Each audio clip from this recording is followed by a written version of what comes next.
first of all, I like to be presented as the visionary geek, not as the chairman. So I will share with you a little bit about the vision of the company. So I think that it was clear to when we started. It's not classical iPhone app that you took 2 engineers and within 3 or 4 months you are creating an app. It took us more than 2 years to mature the technology that we developed with 3 professors that expert in AI. And I think that the beauty was that we come with idea and then we find how to implement the best solution for that. And the outcome is that we are holding ground something that it's never been used in the industry, even in the web. The digital intuition stuff, which I would love to give you more insight about it, it's something that really optimize to the conversion or to, let's say, the fact that we have 3 main trends in the marketplace today, which obviously it's the mobility, it's the social stream, and the real-time stream, which completely change the way that you are consuming information. It's not like the past. Once upon a time, try to remember, you surf the web to search for information. And suddenly all the users getting all the good stuff coming their way. The only problem is that it's way too much traffic, and it's just the beginning. For example, Twitter created a great tool. Very simple features that I like a lot, and I think that it's very promising, but believe me, it will not reduce the noise. It will allow you to better organize your Twitter life, but you will follow more people, you will get more information, and the idea is that it's become to be too complicated to us as human beings to manage that. We need something that will assist us. The only challenge that the way that the brain is working for us, in the way that it assists us to sorting information, it's very complicated.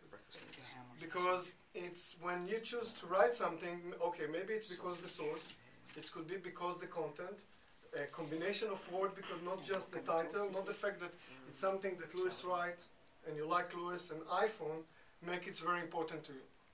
And also everything in our life, it's relative. So yes, you may love my sweater, but if you go to a store, you may find something that it's nicer, very much like content. Everything that you are reading every day, you have different, it's different time in terms of importance for you, it's different. So what we build is a technology that basically could look on your behavior and based on your implicit and relative feedback, that in a second I will elaborate a little bit more, could build this preference model for you, which consists of 3 different type of collection data. One is basically the content component, what there is within the content. So it's not just the title. It's everything that, it's any combination of words that exists within the article. Second is the context.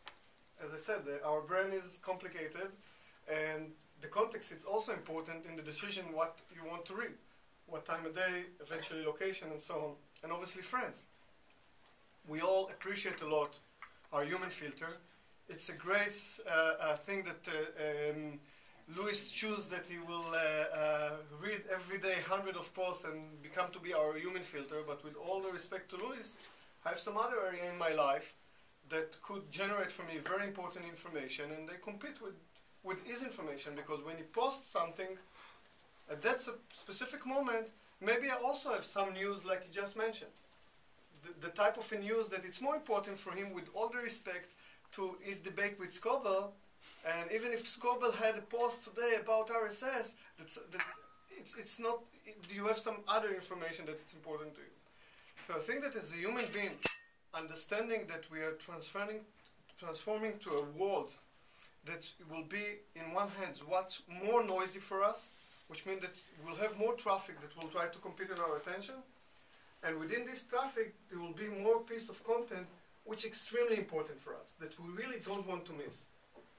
So the digital intuition piece built in a way that it could dynamically basically sense on a daily basis, on an hourly basis, moving together with your, changing together with your test, like we are changing all the time. Surprise you with information that you never thought that it's interesting, but is. So it's not just bring you the old stuff that you like to read in the past. And this is what we build.